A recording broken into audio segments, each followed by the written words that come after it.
This is day 484 of the Arukh HaShulchan Yomi. If you would like to sponsor or come share more of the Arukh HaShulchan Yomi, it'd be greatly appreciated. Please contact me directly. Today we are doing still symmetry in class, of course. Today, Sif Nun Aleph to Sif Nun Tes.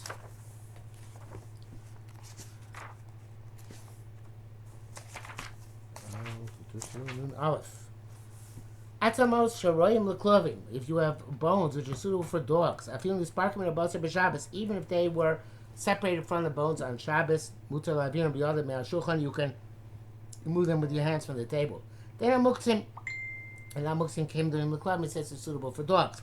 Even though for 4 Shabbos they were prepared for a person, not for dogs. Kind of like Rabbi Shimon, we hold like Rabbi Shimon's feeling muchal having muchal leklovim, that which is prepared for a person is also prepared for a dog.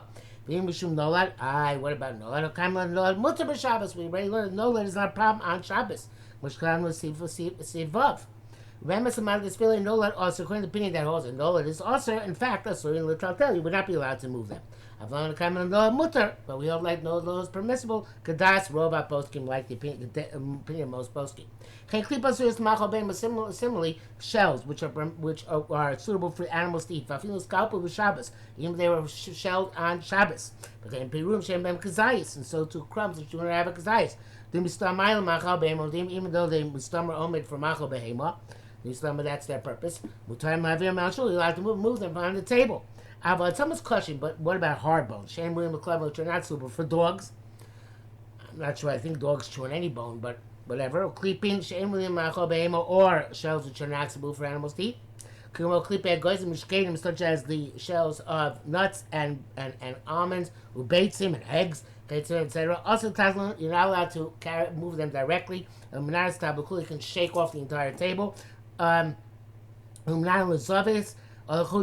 to shake them off to the corner or to outside. The Bialacha says the Shulchan Aruch and Smag seem to hold that it's also to pick up the tablet of the table, literally, but you have to shake it in place. Back to the Arukh HaShulchan. Eina tav says buses over usher. The Arukh HaShulchan says the tablet of the table is not considered buses over usher. Shezel amru ela behaisa muktzah le ben hashmashos. That's only when muktzah is on it ben hashmashos lo ben Shabbos. Not when muktzah came on it, as in this case in the middle of Shabbos. The ain muktzah chatzah Shabbos, no concept muktzah for Ava Shabbos. Furthermore, sheiloya daito nicham sham kol yom. We have in mind to leave them the entire day. Besides, it's a bus is for Isser and Ether. Shegan Pasio Shulchan because also was bread on the table. Also, you didn't put it down deliberately. Don't care where the chips may fall, the bones and the peels. But then and our law is like you forgot them, they don't become a buses. You want to toss them with your tongue behind you. Meaning when you eat, I guess like they spit out the garanim seeds, shells, right? You toss them with your tongue. It's best to do it behind you than in front of you because of etiquette purposes. Why would you spew these shells in front of you and make the place disgusting? Good point. I am Sif Nun Hey, which we will get to today. Nun Beis, even though there are also these heterim which you just mentioned that shouldn't be muktzah. Nevertheless, it's not like a bucket of excrement that you're allowed to move out with your own hands. It's not so disgusting. Mishnah Berurah says if there was a lot together and it's really disgusting to leave on the table, then you can move it with your hands. Because then for him it's a graf sharei. But I guess when it doesn't reach that level of the revulsion, it's not graf sharei. And back to Shulchan English, they can't ech mutar l'na'eres the tablet. Then you can't ask if that's the case, how can you shake the tablet? Also, it's moving from the side, in other words, indirect moving, but for the person which is usher. And that's forbidden, like we shall see in Siman Shini Rav. This is better than moving it directly, because not really moving it, you're shaking it. Mishnah Berurah says that the reason for that is that you're not moving it with your hands, and therefore it's not real tilman atzad. not sure exactly why, and that if it's permitted, if it's with sorech, something which is which is something which is mutter. Okay, I don't understand really what he's saying is, but in any event, the Arukh HaShulchan does throw in here the ode, the came of the mois ksas. It's a little bit disgusting. Need Enoshal graph charade mamish. Even granted, it's not like critical mass of graph charade. The shara betilta we're allowed to carry out right. The hedge ya. Mikom never betilta b'chagavna. This indirect carrying. Vade mutter is certainly permissible. V'yesh pasel shulam. There's bread on the table. Mutter like bi'at tabla kula. Then that allows you to pick up the entire tablet with tablet and cleaving and carry it together with the shells. They shem b'tei magav apats because they are negated to the bread, which is obviously more significant. He's by the basis Israel heter.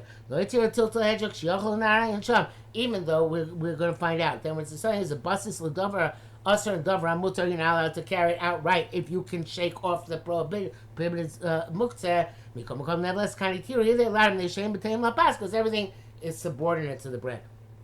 No bread, no bread. Lo yitiu leniachet some kikar tat le'edio. They didn't let you put down a piece of bread and carry it outright like they let you do with the dead body. B'yeshin is something the gam become mutter. Here too, you're also allowed to put down a piece of bread because they were sure the primary level says the personal opinion, which is machmir. But the Mishnah more interestingly is Mako. He says possible chatchila you're allowed to put down bread in order to pick up the tablet if it's difficult to shake off. I guess if it's not convenient also. So Mishnah Berurah actually is make on this regard. You need the place the table is. Even has no bread. It only has bones and shells, which are not suitable for dogs or for animals. You can pick up the table and move it away. They came in that shulchan. Lona said, "Buses let me tell me she's bar." Since the shulchan is not a table's not become a buses for all the reasons we explained, like Chati Shabbos, etc. Harei metalto davar mutter. You're carrying something which is admissible. The davar also netalto meila. The other thing is carried a piggyback, but it's not direct. It's only a place where he's okay with shaking it off. He didn't let you carry it outright. But not where it's impossible any other way. So the bottom line is, for us, a lot of things are much more graf sharei than they were in the olden times, and they have a thing which is really disgusting. You still can move it indirectly. Nun Gimel. Bundles of straw and bundles of wood, or rakim, which are soft, which are suitable for animals to munch on. If you designate them for an animal provider, you're allowed to carry them. If they're large bundles, if you didn't designate them to be animal fodder, then they are mukta. Because generic wood and straw is made for burning as fuel, which is mukta. So the Rosh says in our countries where they don't use straw for fuel, only for animal fodder, or as a mattress, allowed to move it. Some places, however, where straw is used to thatch roofs, in which case they're forbidden to carry just like stones and pebbles. They have no status as a vessel. Everything based on the place, and I would add the time. The Chatzir Yavish Shakorin hay. Okay, I guess that's hay. That is considered to be Machabema, Mutter Tiltul, and you're allowed to move it along. Anything which is suitable to eat by an animal or bird which is prevalent, Mutter allowed to move it. Even if it's not suitable for most animals or birds, chatzav, such as chatzav, which is a certain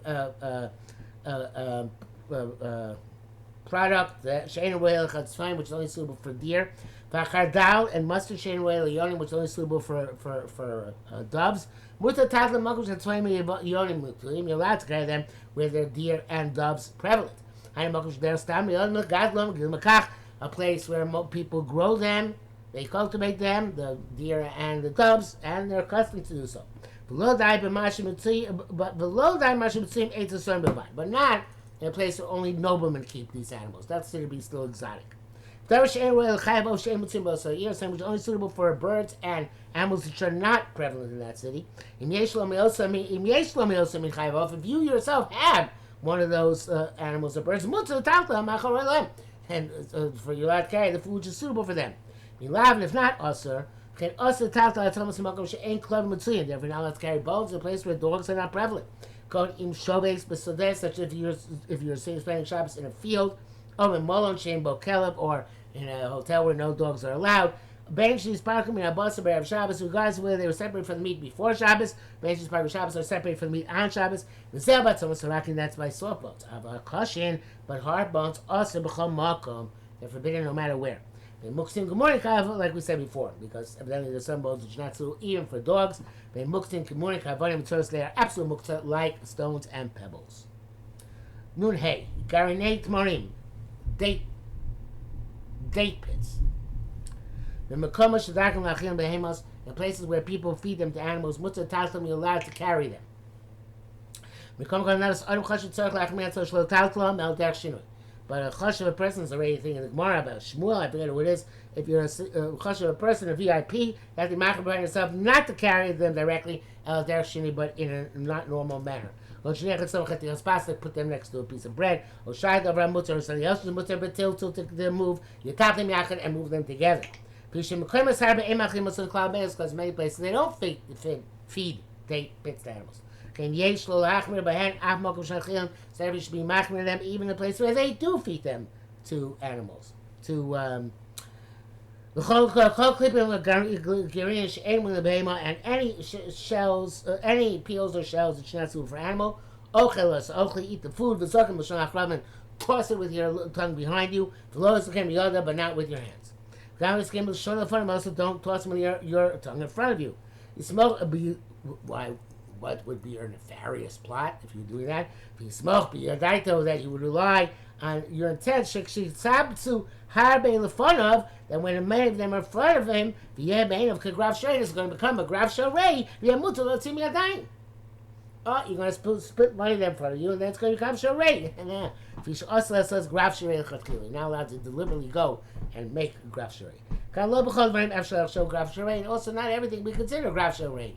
We said it before, everything is relative. That's why the Mishnah came out being more makel than Arukh HaShulchan. But again, I think that grav shrei is a much more elastic definition than it was in earlier times.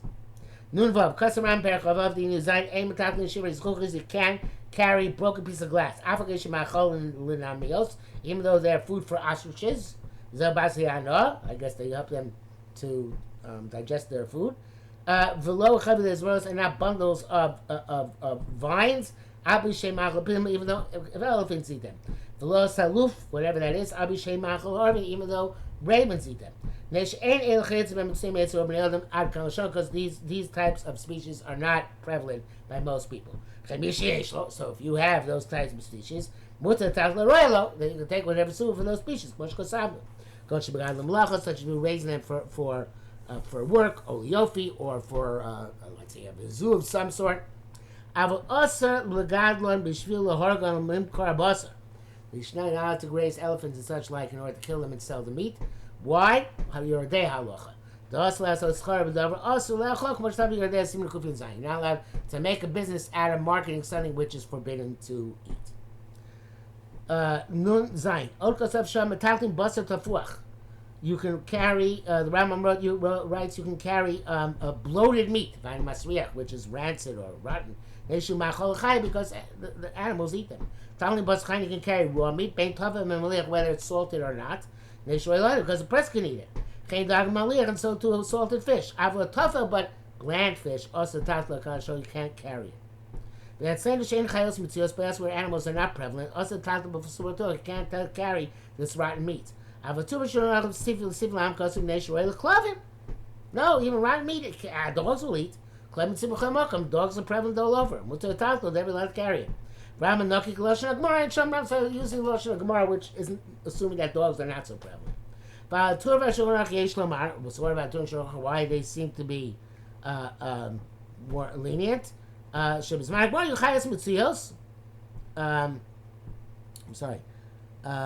Why it's the children right as well klavim?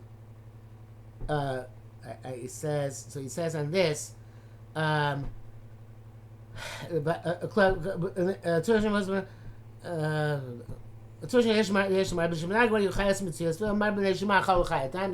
Gemara, other chayas were prevalent, so therefore the determination based on what other were suitable for a chaya.